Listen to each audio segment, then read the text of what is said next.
आकाशवाणी मुंबई.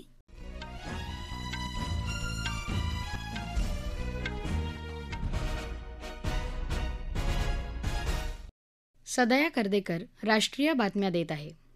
ठळक बातम्या. जागतिक समृद्धीकरता सबका साथ आणि सबका विकास हे सूत्र अत्यंत आवश्यक असल्याचं प्रधानमंत्र्यांचं ग्लोबल साऊथ परिषदेत प्रतिपादन. छत्तीसगड आणि मध्य प्रदेशात आज विधानसभा निवडणुकीसाठी शांततेत मतदान. महाराष्ट्रात समूह विद्यापीठांच्या स्थापनेसाठी मार्गदर्शक सूचनांना राज्य मंत्रिमंडळाची मंजुरी. मराठा आरक्षण प्रकरणी तरुणांची दिशाभूल केली जात असल्याचा छगन भुजबळ यांचा दावा.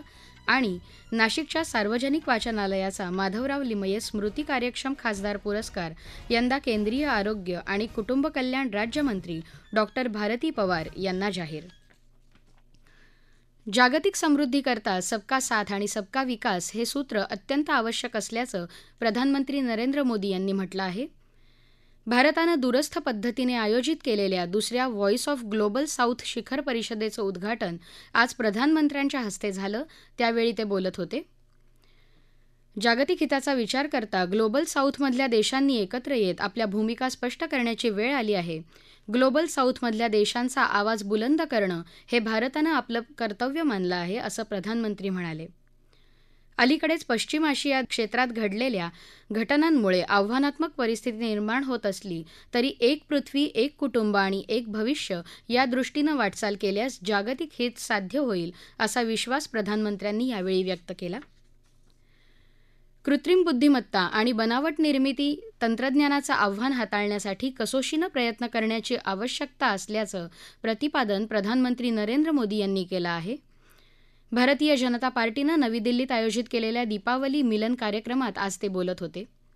या गोष्टींबद्दल जनसामान्यांमध्ये जागृती करण्याचं आवाहन त्यांनी पत्रकार आणि प्रसारमाध्यम प्रतिनिधींना केलं. 2047 पर्यंत पूर्णतः विकसित देश बनण्याची क्षमता भारतात आहे, असा विश्वास त्यांनी व्यक्त केला.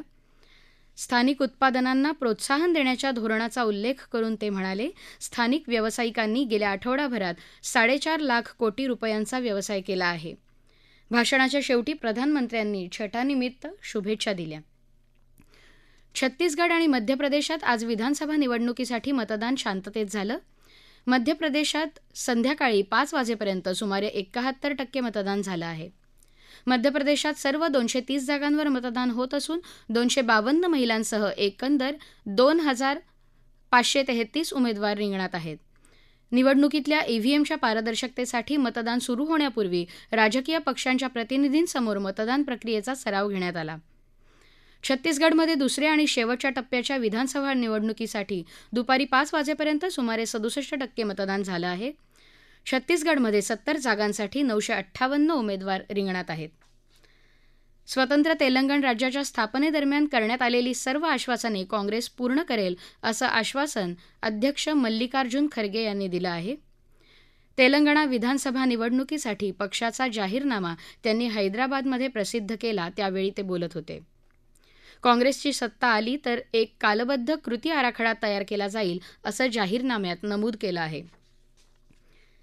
राजस्थानमध्ये विधानसभा निवडणुकीच्या प्रचाराला वेग आला असून काँग्रेस, भाजप आणि इतर पक्षांचे नेते निवडणुकीच्या प्रचारात व्यस्त आहेत. भाजपचे ज्येष्ठ नेते नितीन गडकरी यांनी आज जयपूर इथं वार्ताहर परिषदेला संबोधित केलं. सुशासन हे भाजपचं उद्दिष्ट असल्याचं ते म्हणाले. राजस्थानमधील पाण्याची समस्या सोडवण्यासाठी केंद्र सरकारने बरेच प्रयत्न केले असल्याचं त्यांनी सांगितलं. काँग्रेसचे ज्येष्ठ नेते आनंद शर्मा यांनी जयपूर इथं वार्ताहर परिषदेला संबोधित केलं. या राष्ट्रीय बातम्या आकाशवाणीच्या मुंबई केंद्रावरून देत आहोत. राज्यातल्या शिक्षण संस्थांना समूह विद्यापीठ स्थापन करता येणार आहे. या संदर्भातल्या मार्गदर्शक तत्वांना आज राज्य मंत्रिमंडळाने मंजुरी दिली. यामुळे विद्यापीठांवरचा ताण कमी होऊन राज्यात शैक्षणिक संस्थांचं जाळं तयार व्हायला मदत होईल. ही विद्यापीठं सार्वजनिक संस्था असतील आणि राज्यपाल त्यांचे कुलपती असतील. कुलगुरूंच्या नेमणुका राज्यपाल करतील, तसंच कुलसचिव आणि इतर 7 पदं निर्माण करण्यात येतील. शासन या विद्यापीठांना पहिली 5 वर्ष 1 कोटी रुपये देणार आहे. वाशिम जिल्ह्यात मंगरुळपीर तालुक्यात 70 सावंगा बॅरेजच्या 173 कोटी 9 लाख रुपये खर्चाला आज प्रशासकीय मान्यता मिळाली. राज्यातल्या ग्रामपंचायत इमारतींसाठी निधी वाढवण्याचा तसंच बाळासाहेब ठाकरे स्मृती मातोश्री ग्रामपंचायत योजनेला मुदतवाढ देण्याचा निर्णय आजच्या बैठकीत झाला. $1 ट्रिलियन अर्थव्यवस्थेचं उद्दिष्ट गाठण्यासाठी राज्य आर्थिक सल्लागार परिषदेने 341 शिफारसी केल्या आहेत. आर्थिक सल्लागार परिषदेच्या अहवालाचं आज राज्य मंत्रिमंडळासमोर सादरीकरण करण्यात आलं. या बैठकीला उपमुख्यमंत्री देवेंद्र फडणवीस आणि अजित पवार यांच्यासह विविध मंत्री उपस्थित होते. महाराष्ट्रात 31 ऑक्टोबर अखेरपर्यंत सरासरीच्या 86% म्हणजेच 928.8 मिलीमीटर पाऊस झाला आहे. रब्बीसाठी 58,76,000 हेक्टर पेरणीचे नियोजन असून आत्तापर्यंत 28% पेरणी झाली आहे. सध्या जमिनीतील ओलावा कमी झाल्याने पेरणी मंदावली आहे. गतवर्षी याच सुमारास 13,50,000 हेक्टरवर पेरणी झाली होती. यंदा 15,11,000 हेक्टर पेरणी झाली आहे. विकसित भारत संकल्प यात्रेअंतर्गत नांदेड जिल्ह्यात आज तिसऱ्या दिवशी किनवट तालुक्यातल्या मांडवी आणि जवरला या गावात विविध शासकीय योजनांची माहिती देण्यात आली. उज्ज्वला योजना, प्रधानमंत्री किसान सन्मान योजना, सुकन्या योजना आदी योजनांची माहिती अधिकाऱ्यांनी दिली. दरम्यान आरोग्य विभागाकडून मधुमेह, उच्च रक्तदाब तपासणीसह सिकलसेल तपासणीही करण्यात आली. स्थानिक रहिवासी सुनीता तरडे यांनी याविषयी सांगितलं. माझ्या गटाचं नाव राष्ट्रसंत तुकडोजी महाराज महिला बचत गट. माझ्या गटाला बँकेकडून कर्ज प्राप्त झाले आहे आणि त्या कर्जातून आम्ही गाई, म्हशी, शेती हा व्यवसाय चांगल्या प्रकारे आमचा सुरू आहे. आणि भारत संकल्प योजना यात्रा हा रथ आमच्या गावात आल्यामुळे आम्हाला विविध योजनांची माहिती मिळाली. सरकारचे धन्यवाद. ओबीसींकडून मराठा आरक्षणाचे हक्क हिरावून घेतले जात आहेत अशी तरुणांची दिशाभूल केली जात आहे. आरक्षण देण्याची प्रक्रिया आणि मराठ्यांना आजपर्यंत आरक्षण मिळू न शकण्याची कारणं समजून घेतली पाहिजेत, असं अन्न, नागरी पुरवठा आणि ग्राहक संरक्षण मंत्री छगन भुजबळ यांनी आज म्हटलं आहे. जालना जिल्ह्यात सर्वपक्षीय ओबीसी मेळाव्याला आज दुपारी संबोधित करताना भुजबळ बोलत होते. 250 वर्षांची परंपरा असलेल्या नाशिकच्या सार्वजनिक वाचनालयाच्या वतीने देण्यात येणारा कैलासवासी माधवराव लिमये स्मृती कार्यक्षम खासदार पुरस्कार केंद्रीय आरोग्य राज्यमंत्री डॉ. भारती पवार यांना जाहीर झाला आहे.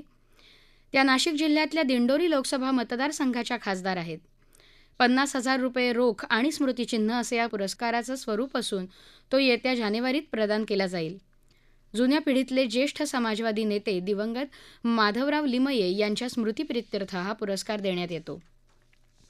तामिळनाडूच्या कुन्नूर निलगिरी इथल्या पाश्चर इन्स्टिट्यूट ऑफ इंडियाच्या नवीन वास्तूला केंद्रीय आरोग्य राज्यमंत्री डॉ. भारती प्रवीण पवार यांनी आज भेट दिली. त्यांनी प्रयोगशाळेची पाहणी करून संस्थेनं राबवलेल्या उपक्रमांचा आढावा घेतला.